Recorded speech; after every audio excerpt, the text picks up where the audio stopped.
오늘 이사야 9장 말씀을 통해서 우리가 살펴볼 때 이스라엘 이야기이지만 그 이스라엘에게를 본보기로 삼아서 오늘 영적인 교훈을 얻고자 합니다. 사도 바울이 고린도서에서 이스라엘의 과거의 그 행적들을 본보기, 샘플로 우리에게 말씀하고 있다라고 기록을 해놓고 있는 것처럼, 그렇기 때문에 우리가 이스라엘을 본보기로 이들이 왜 이런 어리석은 일들을 했는지를 살펴보고 우리가 나 자신을 또한 살펴보아야 될 것입니다.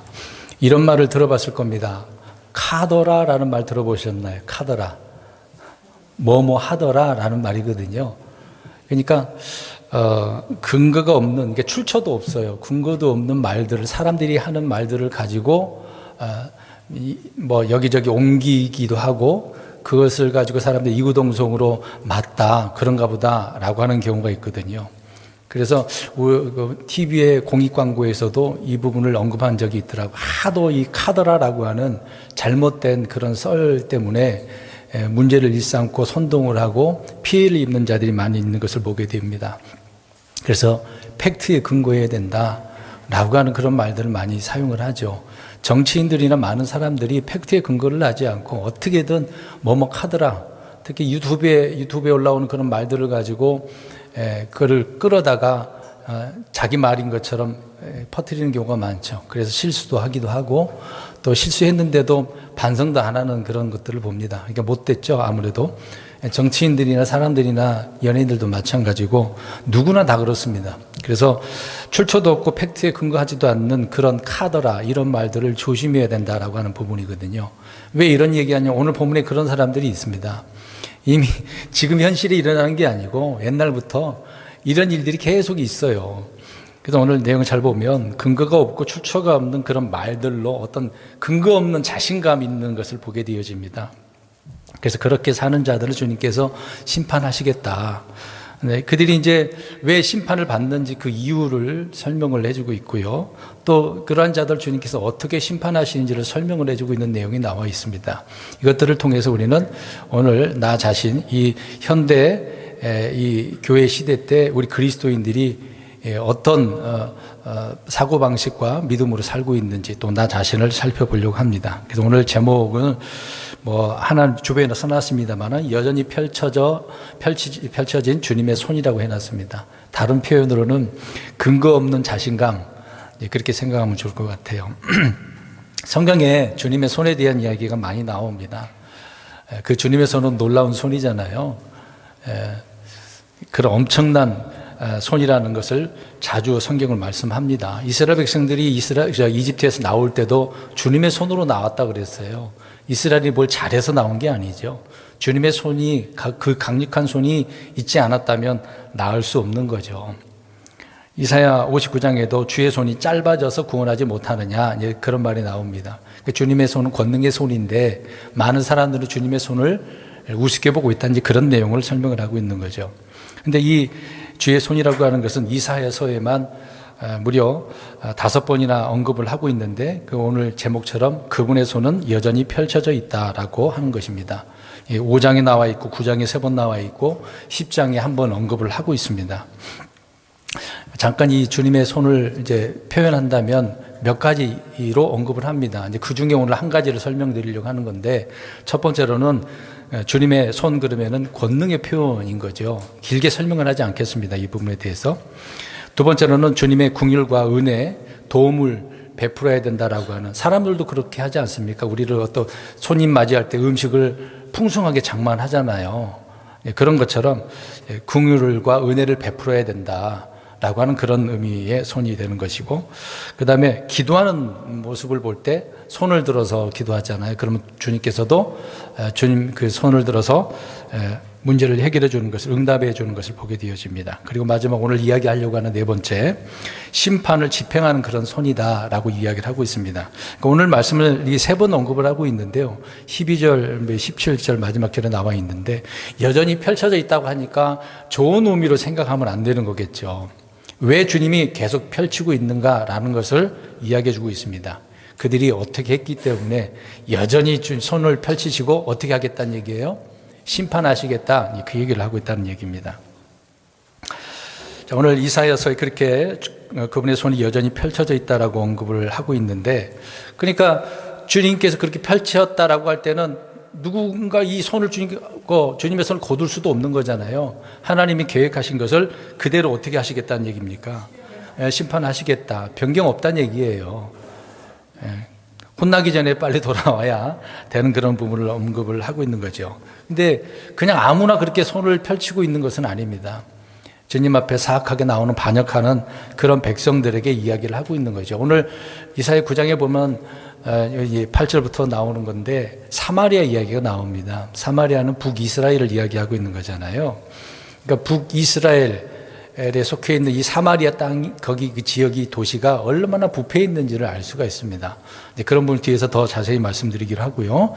이제 8절부터 마지막 절까지 물론 강해하려고 하는 건 아니지만 그 구절에 나와 있는 내용들을 살펴보고 왜 이렇게 이런 자들에게 카더라 근거 없는 자신감을 가지고 있는 자들에게 주님께서 어떻게 심판하신지를 한 절씩 살펴보자라고 하는 것이죠. 자, 이런 자들에게 하나님께서는 8절 말씀에 무엇을 야곱에게 보냈다는, 이 야곱은 이스라엘을 이야기하고 있는 거죠. 이스라엘에게 야곱에게 뭘 보냈다고 이야기합니까? 말씀을 보냈다. 물론 대언자를 통해서 말씀을 보내신 거죠. 그냥 말씀을 보낸 게 아니라 또 특별히 하나님께서는 그 사람에게 말씀을 주는 경우도 있거든요. 근데 여기서는 말씀을 보냈다. 이제 권능의 말씀을 보내주신 것이죠. 주님의 입에서 나오는 말씀 그대로 이루신다라고 하는 그런 말씀을 이야기를 하고 있는 겁니다. 문제는 이들이 이사야 45장과 55장에 보게 되어지면 내 입에서 의로움 속에서 말이 나갔은지 그것이 돌아오지 아니한다라는 말이 있는데 그대로 하겠다는 얘기죠. 그러니까 이 말씀을 이렇게 보내신 것은 내가 이렇게 하겠다라고 하는 근거 있는 말씀을 하고 있는 거잖아요. 그러니까 우리가 그리스도인이라고 한다면 이스라엘 백성들도 그렇죠. 주님께서 이런 말씀을 보내주셨으면 그 근거 있는 말씀을 가지고 우리가 말도 하고 행동도 하고 살아가야 되는 건 아니겠습니까? 근데 주님의 말씀이 근거가 거기가 아니라 누가 근거가 되는 거죠? 지금 제가 강조하려고 하는 게 사람의 말, 나 자신, 이제 그런 문제가 지금 뒤에 이제 나오고 있는 부분입니다. 오늘 주님께서는 야곱에게 자신의 말씀을 보내주셨어요. 앞에서 우리 쭉 창세기서부터 살펴보아도 아브라함에게도 말씀을 보내셨잖아요. 말씀을 직접 하셨던 것이니까. 그 아들 이삭에게, 야곱에게, 또 그 자녀들을 통해서 족장들을 통해 또 대언자를 통해서 말씀을 하셨습니다. 특별히 우리가 요셉을 생각해 보아도 알잖아요. 요셉이 형들에 의해서 팔려가지 않습니까? 노예 생활도 하고 감옥에 누명 써서 가기도 하고. 근데 성경 내용을 보면 그러기 전까지 시편에 나와 있는 내용이거든요. 사실상 꿈을 통해서 주님의 메시지는 받긴 받았는데 어떻게 될지는 모르는 거잖아요. 형들에 의해서 그렇게 됐으니까 얼마나 억울하겠습니까, 사실상. 근데 시편 105편에 보면은 이렇게 되어져 있어요. 그분의 말씀이 임할 때까지라고 표현되어져 있습니다. 그러니까 이제 쇠사슬을 차고 감옥에 갇힌 그런 내용들도 말씀이 임할 때까지는 몰랐던 거죠. 임하고 나서 이제 점점 문제가 해결되어지고 요셉을 통해 하나님께서 많은 놀라운 일을 하시게 되어진 것을 보게 되어집니다. 그러니까 말씀이 얼마나 중요한가. 그러니까 그 사람에게 꼭 주님은 말씀을 보내주셨다라고 하는 거죠. 시내산에서도 마찬가지로 이스라엘 백성들에게 뭘 주셨습니까? 말씀, 율법이긴 하지만 그건 이제 말씀인 거죠. 그래서 이스라엘 백성들은 모세를 통해 이런 주님의 말씀을 받았단 말입니다. 그러면 그 특별히 유대인들에게 주신 것이니까 그럼 유대인들은 철저히 어떻게 해야 되겠죠? 예, 하나님과 그들과 언약 관계예요. 그들은 그렇게 행해야 돼요. 다른 건 없어요. 할 수 안 돼요. 유대인으로 태어나면 무조건 어떻게 해야 됩니까? 말씀대로 그 율법대로 살아야 돼요. 그들에게는 그게 임무예요. 목적이고. 근데 그들의 문제가 이렇게 말씀이 임했는데도 불구하고 들으려 하지 않았고 믿지 않았다라고 이야기를 하고 있습니다. 물론 많은 사람들이 그랬죠. 다는 그렇지는 않았습니다. 신실한 사람이 있었겠죠. 자, 이런 것처럼 주님께서 언제나 자신의 말씀들을 이렇게 보내고 있지만 사람들은 어떻게 받아들입니까? 주님의 말씀으로 받아들이지도 않고 믿지도 않고, 심지어 말씀보다도 이스라엘 백성들을 뭘 보여달라 그래요? 자꾸 보여달라 그러잖아요. 표적, 기적, 눈에 보이면, 그래, 그렇게 했는데도 그들은 신실하게 주님의 말씀에 순종을 하지 않죠. 또 어떤 사람들은 빵을 달라고, 우리가 이집트에서 나와서 40년 광야 생활을 보면 알잖아요. 10번이나 시험했다고 하는데, 배고프니까 뭘 달라고 그래요? 빵? 밥 달라고 그래요? 이집트에서 먹었던 것들 생각나서 너무 먹고 싶어. 또 만나면 먹으니까 그러니까 또 고기도 먹고 싶고, 물이 없으니까 또 뭐라 그래요? 물 달라고 하고 있죠. 네. 계속해서 이걸 달라고 합니다. 뭐 덧붙인다면 신약에 와서도 뭐 구약에도 표현하고 있는 부분이지만 어떤 사람은 돈을 달라고 하기도 하죠. 또 요즘 같은 시대에는 뭔가 막 보고 싶어가지고 은사주의자들은 뭘 달라고 보여달라고 합니까? 어떤 신비적인 거, 막 병 고치는 뭐 그런 능력도 달라고 그러고, 뭐 쫙 멀리 내다보는 천리안 그런 거 있지 않습니까? 이제 그런 눈 달라고 하기도 하고, 별의 것들을 이렇게 체험하게 하려고 이렇게 이야기하는 거죠. 그런 것들을 요구하고 있다는 것을 알 수 있습니다. 그러니까 말씀을 보냈지만 사람들은 자꾸 하나님께 뭘 달라고 그래요? 다른 거. 말씀 말고 다른 거 주세요. 그런다는 얘기죠. 그러니까 얼마나 답답합니까? 하나님께서 그런 거 아니죠. 우린가 두림으로도 말씀 안 하면 사울이 그랬던 거 누굴 찾아가는 거죠? 무당, 점술사, 마술사가 더 찾아가가지고 도움받으려고 하는 거잖아요. 인간이라는 존재가 그래요. 하나님께서 뭔가 말씀을 했는데도 그것을 못 깨닫고 자기는 안 받았다고 생각을 하니까 답답하니까 그래서 엉뚱한 것들을 찾아가는 것이다 라고 하는 것이죠. 그게 이제 이스라엘 백성들의 표본이지 않습니까? 그러한 내용들이 구약에 많이 기록되어져 있어요. 심지어 이들은 하나님이 보내신 그런 말씀 대언자들을 얼마나 멸시했습니까? 심지어 대언자들을 어떻게 했어요? 죽였어요. 아벨도 죽었지 않습니까? 자기 형에 의해서. 아벨도 대언자라고 하는데. 그래서 이게 보낸 대언자까지 조롱을 하니까 하나님께서는 더 이상 그들을 살려줄 수가 없어요. 그러니까 오늘 여전히 어떻게 한다? 주님의 손이 펼쳐져 있어요. 누구에게? 그렇습니다. 오늘 처음에 얘기했던 뭐뭐 카더라, 근거 없는 그런 자신감을 가지고 있는 그런 사람들에게.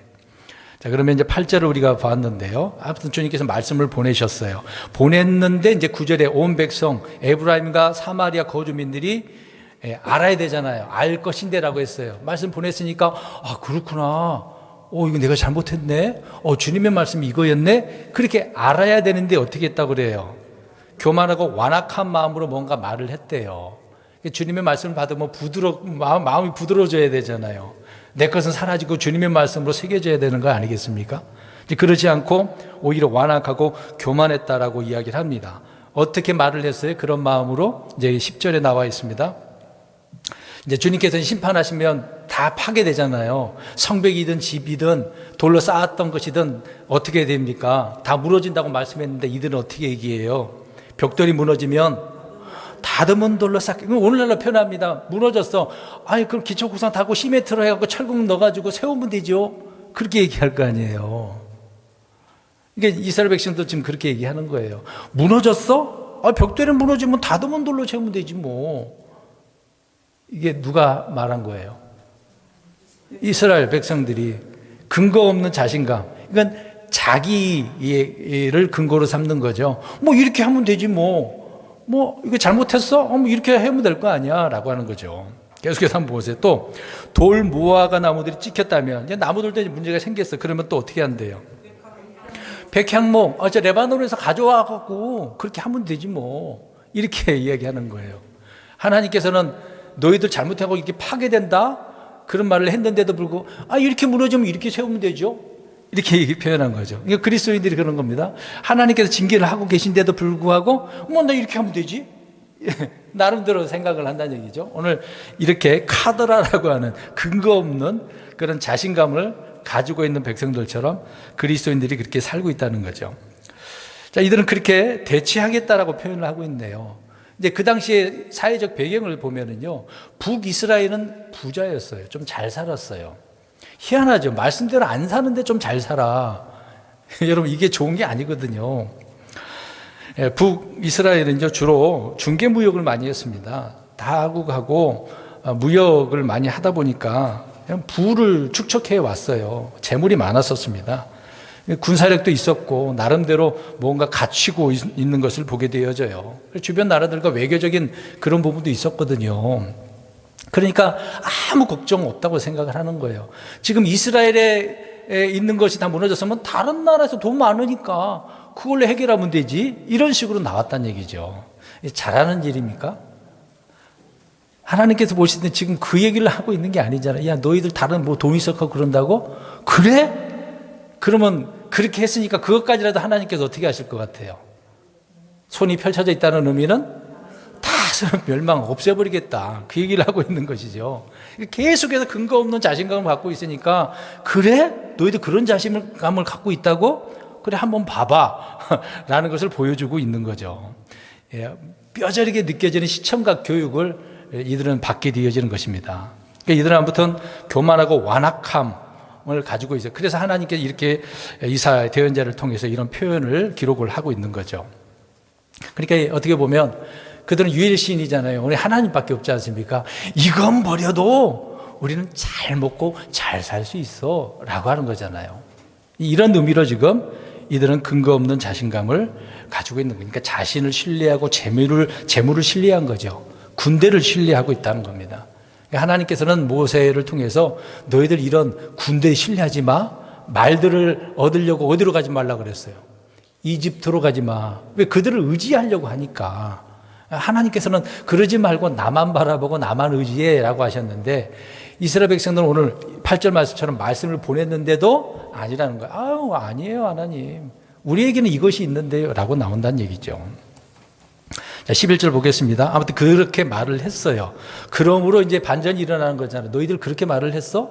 그런 자신감 있어? 그래, 그럼 내가 어떻게 하는지 말해줄게, 보여줄게. 자, 하고 말씀합니다. 주께서 누구를 치려고? 르신은 누구겠습니까?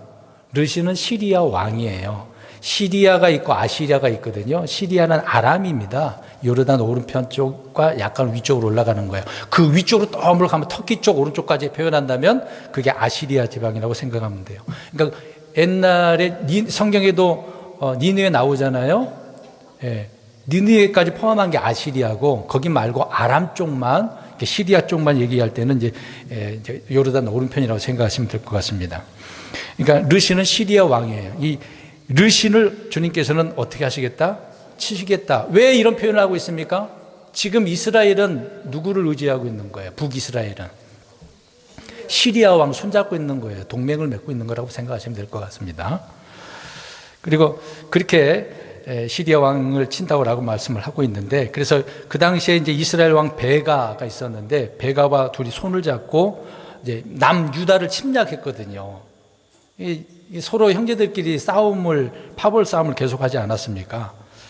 자, 그래 이제 유다를 침략했던 그런 왕인데, 르신이, 주께서 르신의 대적들을 일으켜 가지고 그 르신을 치겠다. 그러니까 르신도 또 원수지간이 있어요. 다른 나라와 전쟁을 벌이는 부분이 있단 말입니다. 적대적인 부분이 있겠죠. 그런 자들을 일으켜서 그 르신을 어떻게 하겠다는 얘기예요. 그럼 그 당시에 아까 아시리아 얘기했으니까 아시리아가 원수니까 어떻게 한 거예요? 시리아 왕 르신을 죽이겠다, 그 얘기를 하고 있는 거죠. 사실 이제 남유다는 그러면 누구와 동맹 맺었겠어요?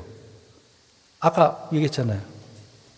그럼 북이스라엘과 시리아가 동맹이면 남유다는 누구와 동맹 맺었겠어요? 아시리아와. 그래서 남유다는 아시리아에게 원정을 요청을 했던 거죠. 어떻게 보면 또 남유다도 문제긴 합니다. 뒤에서 말씀드리겠습니다만은, 아니, 그 둘 다 문제긴 해요. 아무튼 그래서 이제 열왕기하 16장에 보게 되어지면 아시리아 왕이 올라와서 다마스코에서 점령을 하고 포로를 잡아가게 되어지고 르신을 죽였다라고 하는 기록이 나와 있습니다. 이제 배경을 설명을 하고 있는 거예요. 그래서 시리아와 동맹을 맺고 있었던 북이스라엘은 큰 위험에 노출됐다는 얘기죠. 그러니까 근거 없는 자신감을 가지고 있으니까 주님의 말씀을 무시하고 완악한 교만한 그런 자들에게 지금 어떻게 하신 거죠? 그 근거 없는 자신감도 없애기 위해서, 시리가 막 응답하네요.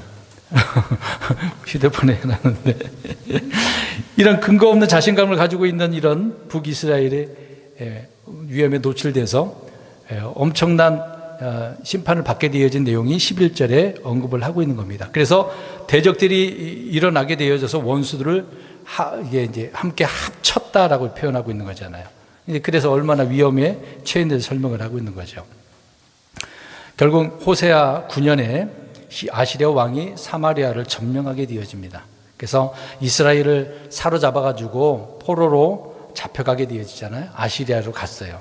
그랬는데 이 아시리아 왕이 한 일이 있어요.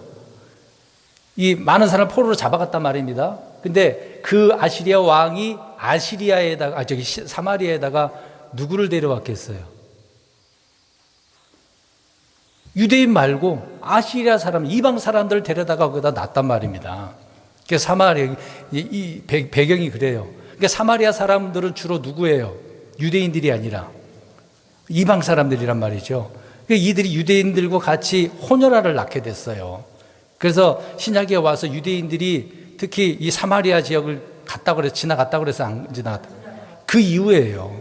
그러니까 이때서부터 이 사마리아 지역은 완전히 거짓으로 우상도 있고 혼혈아들이 있으니까 순수 혈통이 있지 않으니까 순수 혈통을 주장하고 있었던 유대인들은 쳐다도 안 본 거예요. 그런 상황이었다는 얘기죠.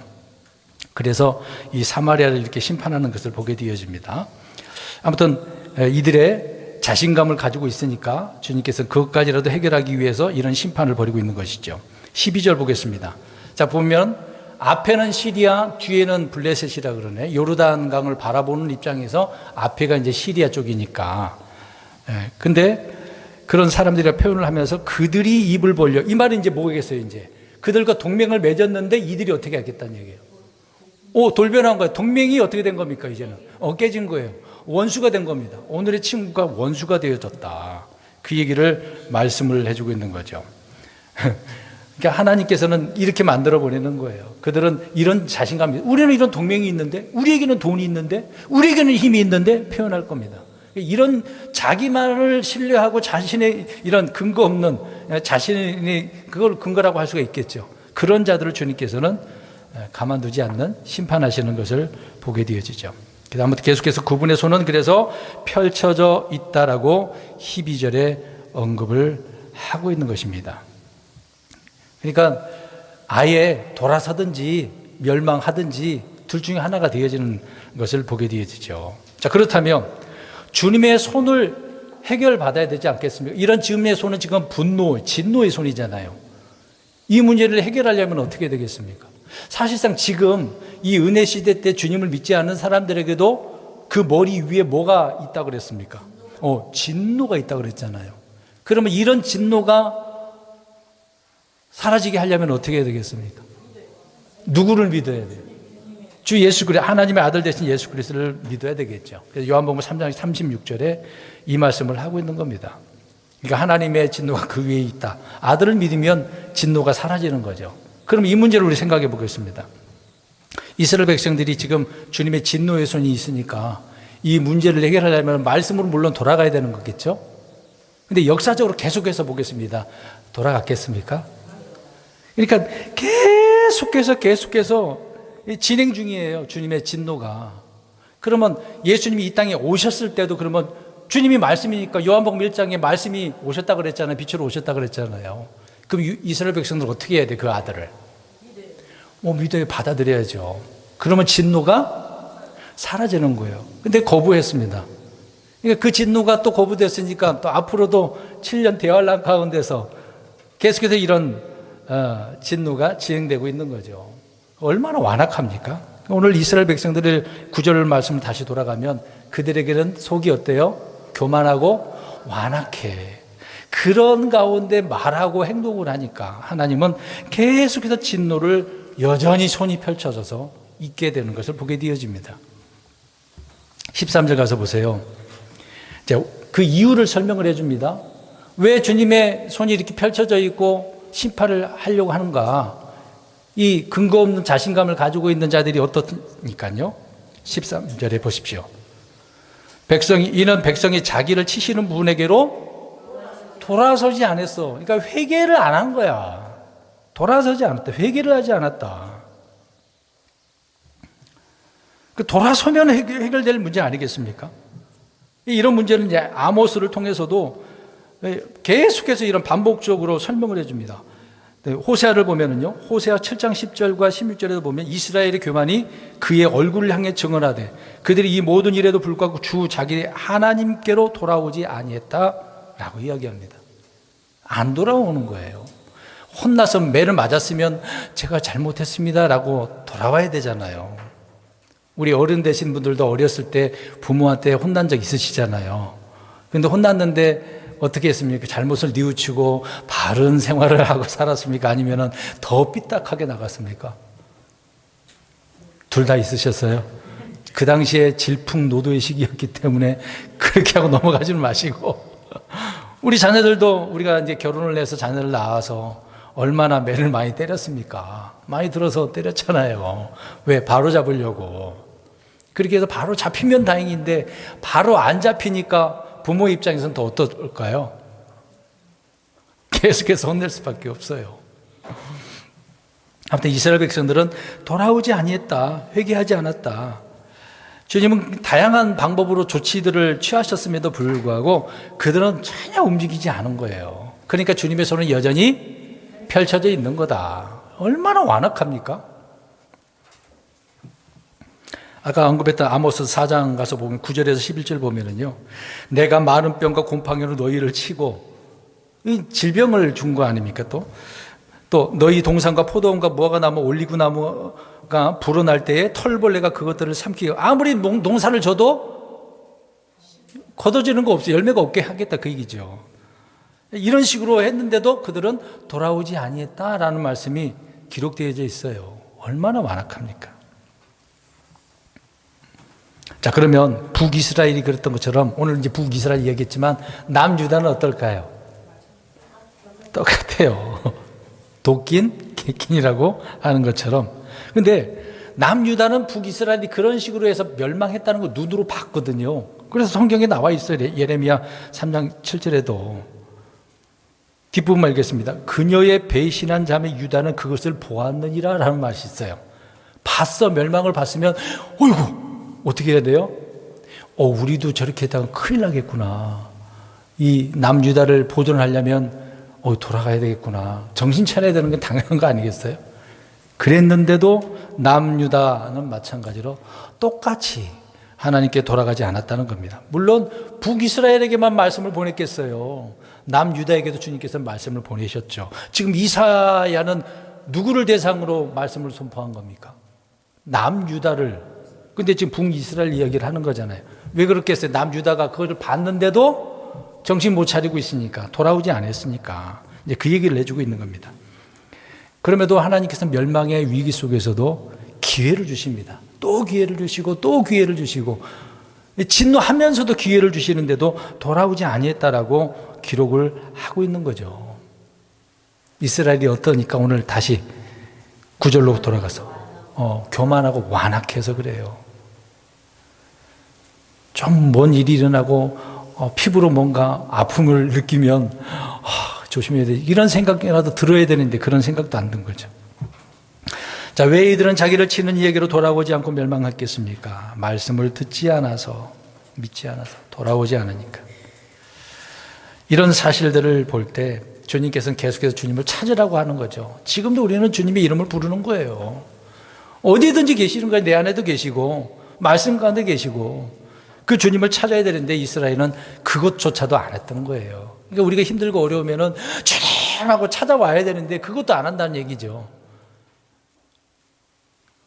예배도 경배드리는 시간도 회복돼야 되고 많은 부분에 있어서도 믿음 생활을 바르게 하려고 애써야 되는데 아예 포기해버리는 그런 상태. 그런 사람 오늘 구절로 가서 어떤 상태의 마음이? 교만하고 완악한 거예요. 오늘 이스라엘을 통해서 처음에 얘기했잖아요. 샘플로 본보기로 우리가 생각해야 된다고요. 14절 보겠습니다. 그러므로 주께서 이들이 이렇게 완악하니까 주를 찾지도 않았다고 하니까 어떻게 했어요? 이스라엘의 머리와 꼬리와 가지를, 골프를 하루 만에 어떻게 했다는 얘기, 지금 뭐 식물을 얘기하는 것처럼 보이는 거죠. 짐승 얘기하는 것처럼 보이죠. 누구를 이야기하는 거예요? 이스라엘이라고 그랬으니까 이스라엘 사람들을 이야기하는 거잖아요. 그럼 머리는 뭐고 꼬리는 뭐고 가재는 뭐고 골프는 뭐겠어요? 뭐 누구를 말하는 거 뒤에 뒷구절에 설명을 해놓고 있지 않습니까? 머리는 누구라 그랬어요? 나이 들고 존귀한 자. 나이 들어서 뭐 훌륭한 면도 있을 수도 있겠죠. 나름대로 그렇게 인생을 잘 살았고 존귀한 자가 됐는데 머리로서 역할을 하고 있는 거죠. 그러니까 통치자들을 이야기하는 겁니다. 근데 이들은 어떻게 했다는 거, 이런 자들이 더 주님의 말씀을 받았으면 말씀대로 돌아가야 됩니다. 이렇게 나서서 말하고 앞장서서 통치해야 되는 거 아닙니까?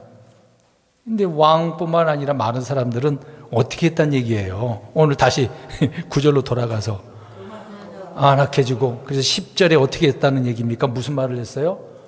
벽돌이 무너지면 다듬은 돌로 세우면 되지 뭐. 이렇게 했다는 얘기죠. 그래서 이들을, 이 머리를 어떻게 한 거예요? 끊어버리겠다. 잘라버려. 무섭다, 야. 그 다음에 꼬리는 뭐라 그랬어요? 거짓말을 가르치는 대언자. 그냥 좋은 대언자도 아니야. 거짓말을 가르쳐. 근데 오늘날 사람들을 보세요. 이런 거짓말 하는 이런 사람들을 좋아해요, 안 좋아해요? 정말 좋아해요. 성도들은 바르게 안 사는데도 앞에서 목사님들은 잘 될 거예요. 제가 기도해 드리겠습니다. 뭘 기도하죠? 뭐가 잘 되는 거죠? 잘못된 길로 가고 있는데? 응? 오늘날 마찬가지잖아요. 거짓 목사, 거짓 교사, 거짓 학자들, 거짓 부흥사들. 주로 부흥사들은 뭘 부흥시키는 거예요, 도대체? 또 육신적인 것들이잖아요, 주로. 제가 부흥사들하고 연합회 있어서 거기 가서 연수도 받았거든요. 그 가서 이야기 들어봤어요. 자기가 이렇게 해가지고 교회 헌금이 1억 남았대요. 1억 들어왔대요. 그 1억 들어왔는데 거기에 담임 목사가 잘했다고 1,000만 원을 줬대요. 그걸 자랑하더라고요. 여러분, 제가 그걸 듣고 야, 이게 부흥사인가? 장로교 때 저도 한번 해보려고, 봉사 좀 해보려고. 몰랐을 때는 그런 게 좋은 줄 알고 한번 가봐서 연수도 받아봤다고요. 갔는데 그런 말을 듣는 순간 이건 아니구나. 때려쳐버렸어요. 속된 말로. 그게 현실이라고요. 이게 다 거짓을 가르치는 사람들 아닙니까? 성도들은 힘들어서 그렇게 하면 또 부흥 강사가 말을 했으니까 헌금을 했겠어요, 안 했겠어요? 했겠죠.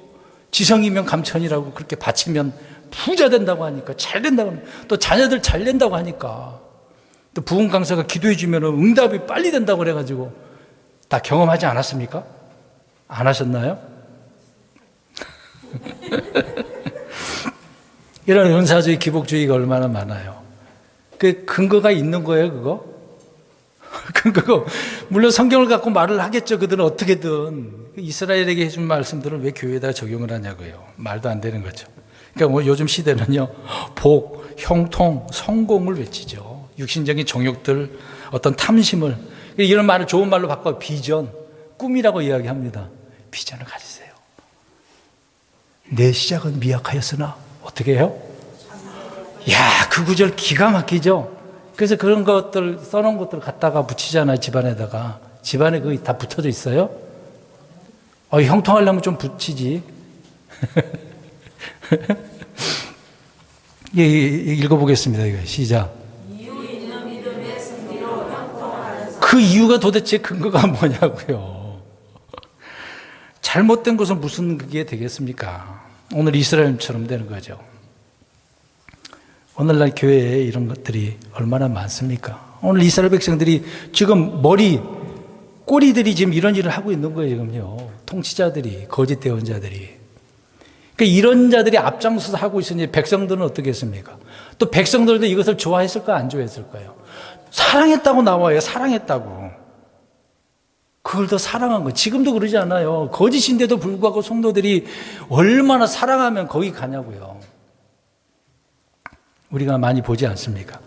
그러니까 사람들이 좋아하는 것은 진리가 아니에요. 사람들이 좋아하는 것과 하나님이 좋아하는 것 이게 다르거든요. 충돌될 수밖에 없습니다. 우리는 사람들이 원하는 거, 사람들이 사랑하는 거, 그 어떤 뭐 참이냐 거짓 그런 문제가 아닙니다. 근데 사람들은 내게 얼마나 유익이 되는가 막 그런 데만 더 생각을 하는 거죠. 진리냐 아니냐 그런 상관도 안 해요. 내게 유익이 되면 뭐라 그래요? 진리라고 생각하는 게 그렇습니다. 지금 많은 교회가 지금 현실이 이런 현상이 나타나고 있는 거죠. 그러니까 근거 없는 사실들을 가지고 자신감을 가져가지고 그런 마음으로 살아가는 성도들이 얼마나 많습니까?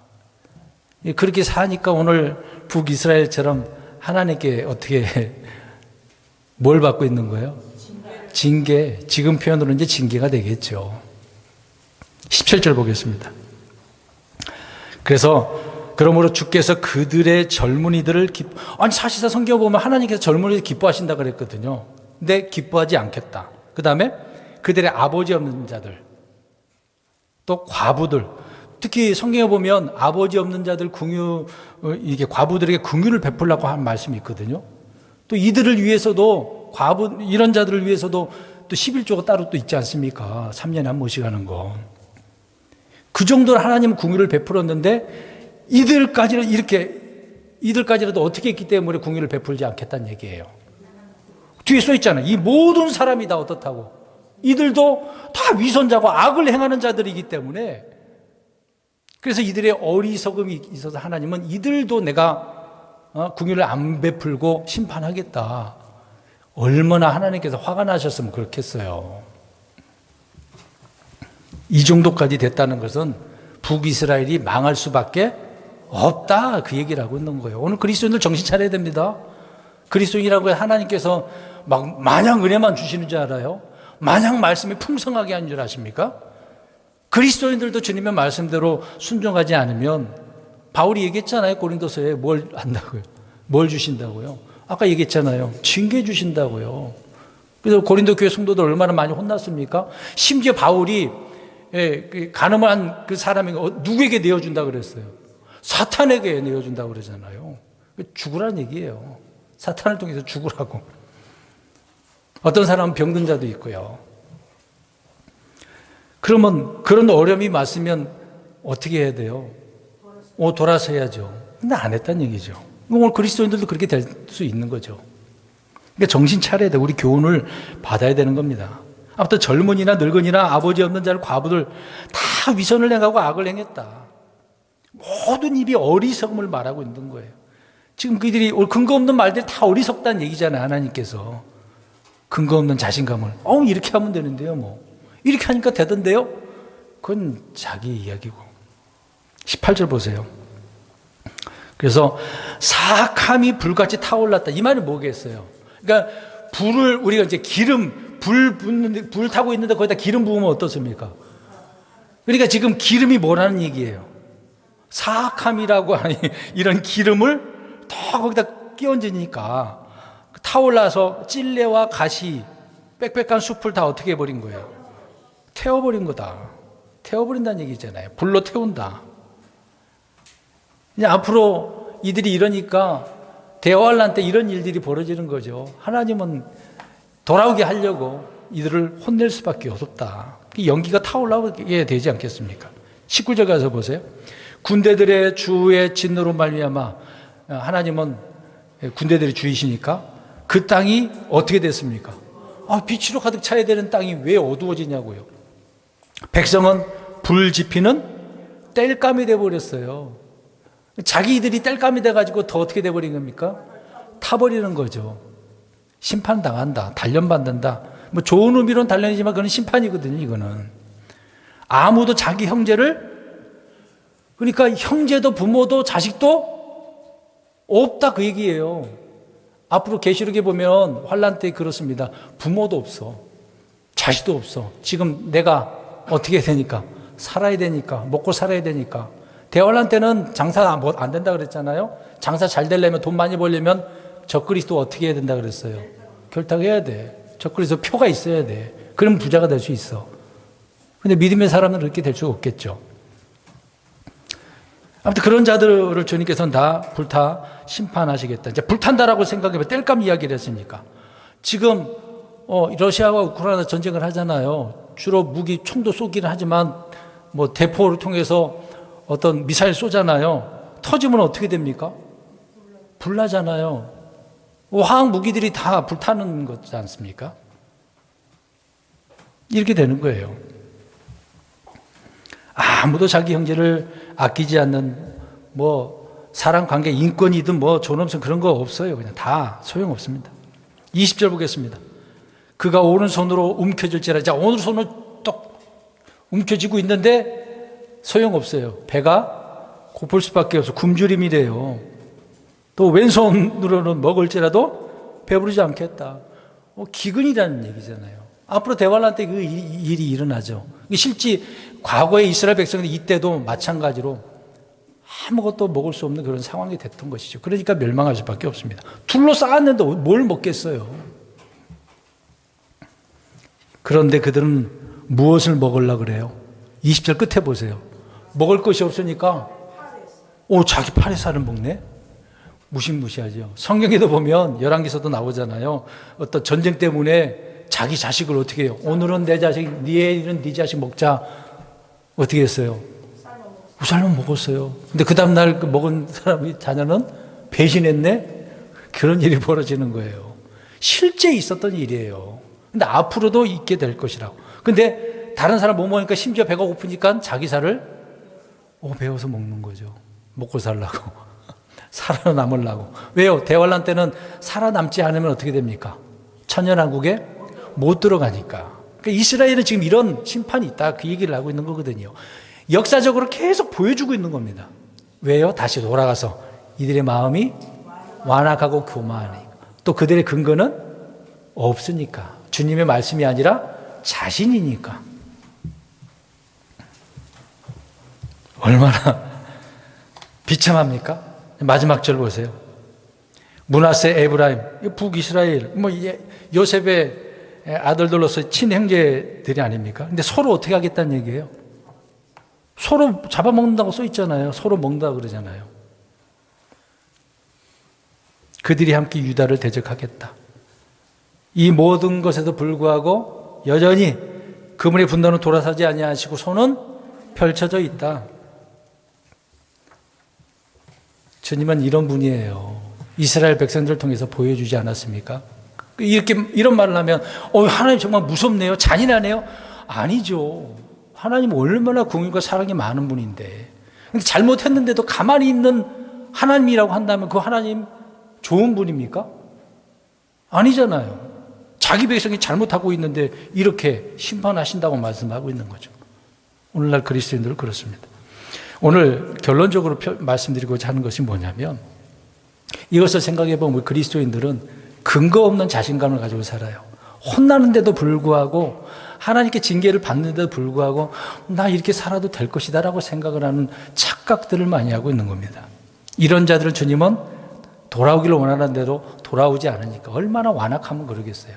이스라엘이 완악한 것처럼 많은 그리스도인들도 얼마나 완악한 부분이 있습니까? 사실상 저도 마찬가지고 우리 모든 사람 다 이런 완악함은 있잖아요. 그러나 깨닫고 돌아오는 자가 되어야 된다는 거죠. 늘 우리는 주님의 이름을 부르고 주님께서 나에게 말씀하셨다고 한다면 근거 있는 말씀을 가지고 신실하게 살아가는 저와 여러분 되시는 그리스도인 되시기를 주의 이름으로 축원합니다.